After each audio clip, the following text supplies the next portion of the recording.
All right, day 10 or 9. I really don't know at this point. But you know what I do know? What's happening over here sometimes. So today I had a question, right? And the question was really about how do I really assess what value is? Because I was having this problem of where I was just feeling worthless, like completely and utterly worthless. So that sounds kind of crazy. So let me just backtrack a little bit so you get the idea of where I'm coming from here, right? Gosh, I love when I get more comfortable in front of a camera. It just makes everything all better and good and dandy, doesn't it? I'm gonna continue going. Okay. So I'm here, I'm in my room, right? And I'm looking at a stack of papers. Now I told you about a stack of papers yesterday. That same stack of papers is still there, right?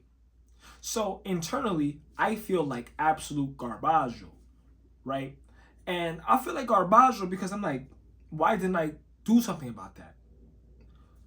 I'm thinking to myself, yo, am I really doing what I need to be doing? Am I absolutely on top of my tasks the way that I say that I am or the way that I claim that they're important? So for a moment, it made me question if I was really in alignment with my values. Was I really in alignment with who I said I was or thought I was? Am I really authentic? And then another thought also came behind that because I already felt bad. But it was also the case that this work needed to be done a while ago. So I started to feel even worse because it wasn't just me saying that I'm being authentic. It was like me questioning who I was as a person. And this wasn't the first time that this thought came up. This has come up a lot of times. As a matter of fact, it's come up all throughout my childhood. When I was over here getting 90s and 100s, right? And I used to look at that as a way to associate value to myself. And there was an internal voice that was developed from a young age that made me to think that, oh, if I get 100 on a test, that makes me valuable. I remember there was a time that I got like a 50, and the way I bawled my eyes out, I was like, I was wilding, bro. Like, absolutely wilding. And for good reason. I thought that my value was associated with what I was able to do. Hear what I just said. I thought that my value was associated with what I was able to do. For a period of time, I've been watching a lot of motivational content. And a lot of the content is really just about, just do it! Like, you just gotta go crazy, right? Just go ahead and just do it. Get it done. All right, cool.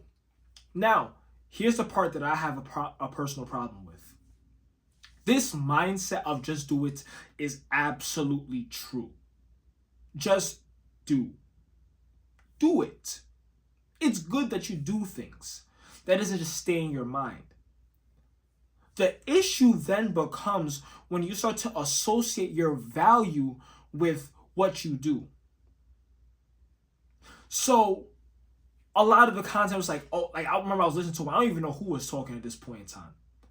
I'm going to bring it to a head in a moment. I just need you to hear the story because it's very important that we make this distinction right now. But I was talking about, oh yeah, you just got to go disappear for like 6 months and just come back and be a millionaire and they're going to be sorry. They're going to be sorry. And he just sat, and I just hear the broken little boy inside of him.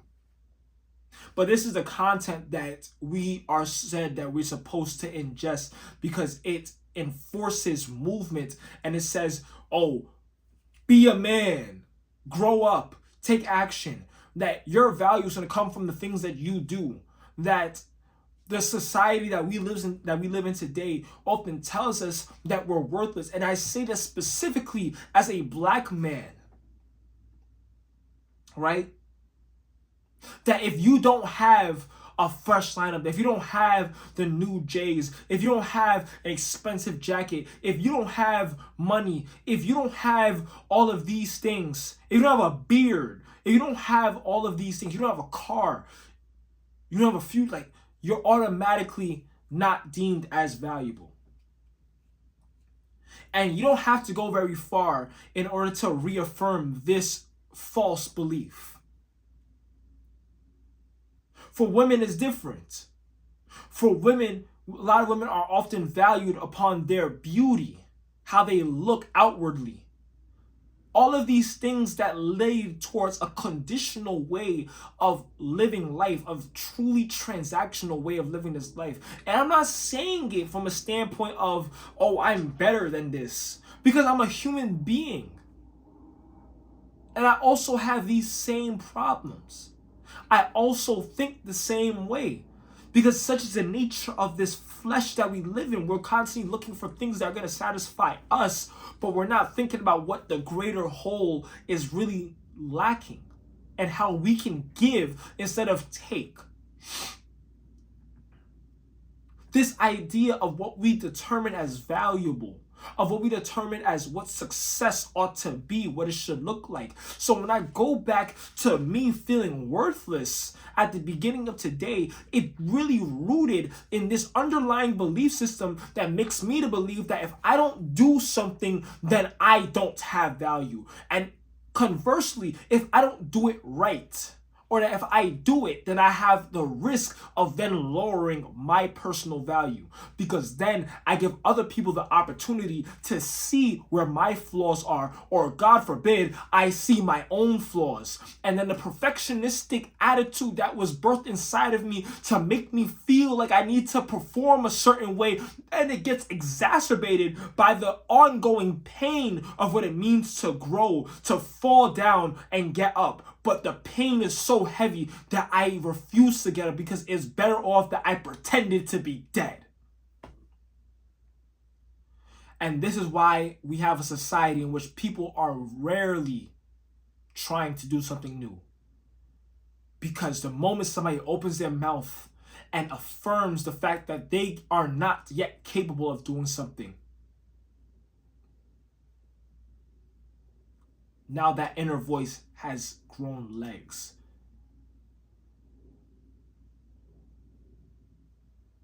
All for what? Because we associated ourselves and our worth as a human being to what we were capable of doing. Great, I've listed out the problem. What's the solution? God. Y'all too local. But really, God is the answer.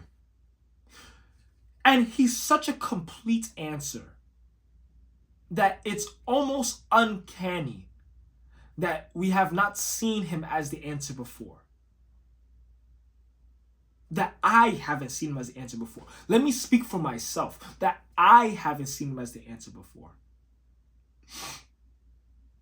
This fear of being seen as incomplete, of not doing things right, of trying to attach our worth to the things that we do, is rooted in a fundamental desire to be loved regardless of what it is that we do or say. And that kind of unconditional love is only found in Christ. I'm going to say it one more time. That kind of unconditional love is only found in Christ. It is the love of Christ that has allowed me to sit in front of this camera, to be able to speak and express myself in a way in which I am able to express myself right now. Because I tell you the truth, 3 years ago, I was not able to look in front of a camera dead on and speak without giving as so much as a stutter. And I know I said stutter like that, so you can make fun of me in the comments, but I'm going to say stutter one more time, because I'm not stuttering no more. And I could thank the love of Jesus for that, because I know that regardless of whether I do well or I do poorly, I know that I will always be accepted. And I know that my value is rooted not in what other people say, but because of who I am. The identity that we carry as human beings, whether it be rooted in what you currently do, or who your parents are, or all things that pass away, are the roots of why we have such an issue with understanding ourselves and our value as a people. Never mind the fixed mindset and transitioning over to a growth mindset, and to acknowledge that where we are today is not where we will be tomorrow so long as we're consistent. But even beyond the fact that we are understood to be children of God and that we are fearfully and wonderfully made. So what does this knowledge give us in exchange for this hollow feeling that life has often given us, that society has often given us?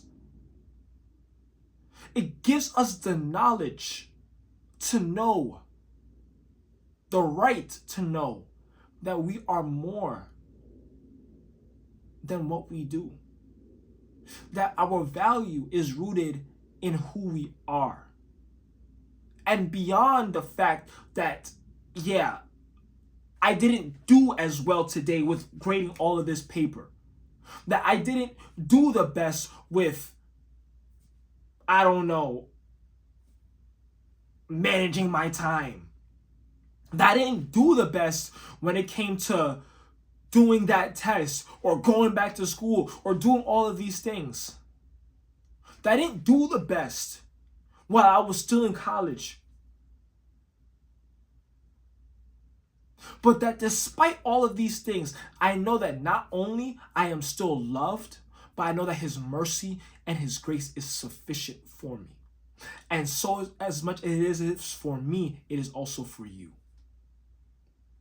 And I know that regardless of what happens, that I have my God backing me in every step I take. That right there is what true value is. That right there is what gives me peace at night. To know that when I go to sleep, that I'm loved. And that I don't have to do things perfectly in order to know that I'm loved. We live in this world where people are constantly trying to chase the new trend. They're trying to go famous on social media. We have kids that are competing for parents' attention, broken people hurting broken people. Everybody's just trying to find out what it means to really be a part of that group, doing what they can to be valued or sticking to the people that value them. We're always trying to have this conversation, but at the very depths of what this conversation is really about, what are we really talking about? What it means to really have value, what value is. And that value is really found in love. True unconditional love. That right there is worth more than all the precious stones in the world. Because there are people today that we deem them as successful, yet they go to sleep hollow. That there's nothing inside of them. You can have $1 million today, but if you don't have a heart or have people that you can look at and say, wow, I really care for them. And they care for me. Then what kind of life is that? I make this video as a plea so we may avert our eyes and our minds to understand and look towards the things that are truly valuable in this life. That yes, being successful is good. You should get what you want. You should be relentless. You shouldn't make excuses. You should get after it. You should be ruthless. Not in the sense that you're hurting other people, but ruthless in the sense that you're not taking no for an answer. Because you're worth whatever it is that you want and more. But let's be mindful and know that Our value, who we are, is not attached to the outcome. As a matter of fact, the outcome doesn't even matter.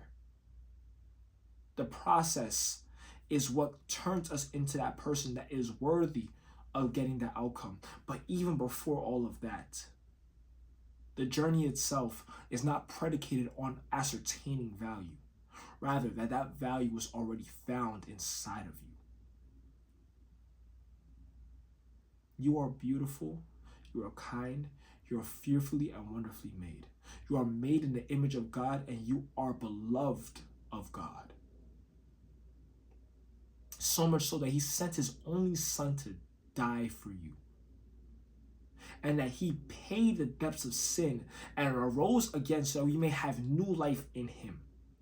Please, I beg, don't suffer this life trying to seek after the things of this world. Let your mind be renewed and see that the things of this world, they will soon pass away. But the eternal and unconditional love of God shall always exist. And it is the only thing that gives you peace that surpasses all understanding. This is my plea to you. And God bless you. Master the moment.